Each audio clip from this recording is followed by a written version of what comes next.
அனைத்து வராகி பிள்ளைகள் அனைவருக்கும் வணக்கம்.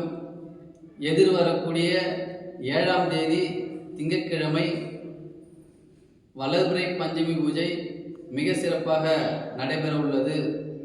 இந்த வளர்பிறை பஞ்சமியில் என்ன விசேஷம்னு பார்த்தீங்கன்னா, அன்னைக்கு மாகாலய பஞ்சமின்னு சொல்லுவாங்க. அதே போல் சாரதா நவராத்திரியில் வரக்கூடிய பஞ்சமி வராகி அம்மாவுக்கு ரொம்ப ரொம்ப விசேஷமான இந்த பஞ்சமியில் உலகெங்கும் இருக்கக்கூடிய பக்தர்கள் தவறாமல் வராகி அம்மாவை அன்னைக்கு வராகி அம்மாவுடைய சன்னிதானத்துக்கு போய் வராகி அம்மா வழிபாடு செய்யுங்க. இல்லைன்னா இந்த மாதிரி பதிவு காணொலிகளை பார்த்து மனசார வேண்டிக்குங்க. அம்மாவுடைய அருள் நிச்சயமாக கிடைக்கும். அதே போல் இந்த பஞ்சமி பூஜையில் வராகி அம்மாவுக்கு புடவை மாலை, இங்கே வரக்கூடிய பக்தர்களுக்கு அன்னதானம் வழங்கணும்னு நினைச்சாலும் நீங்கள் தாராளமாக செய்யலாம். நிறைய பேர் புடவைலாம் சாத்துறது எப்படின்னு கேட்டிருக்கீங்க. அதுமாதிரி நீங்கள் அம்மாவுக்கு புடவை மாலை வரக்கூடிய பத்திரிக்கை அன்னதானம் செய்யணும்னா இந்த பதிவில் என்னுடைய ஃபோன் நம்பரை பதிவிடுறேன்.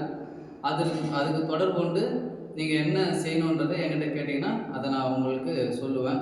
அன்றைக்கி அதே போல் அம்மாவுக்கு மகா வேள்வி பூஜை மிக சிறப்பாகவும் விமர்சையாகவும் நடைபெறும்.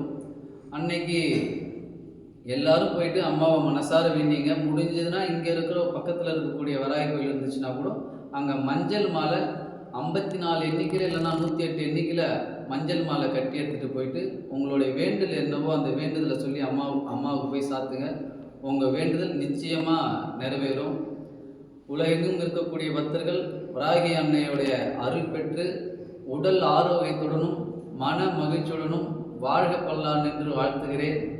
ஜெய் வராகி, ஜெய் ஜெய் வராகி, ஜெய் வெற்றி வராகி. என்றும் வராகி அடியேனாக.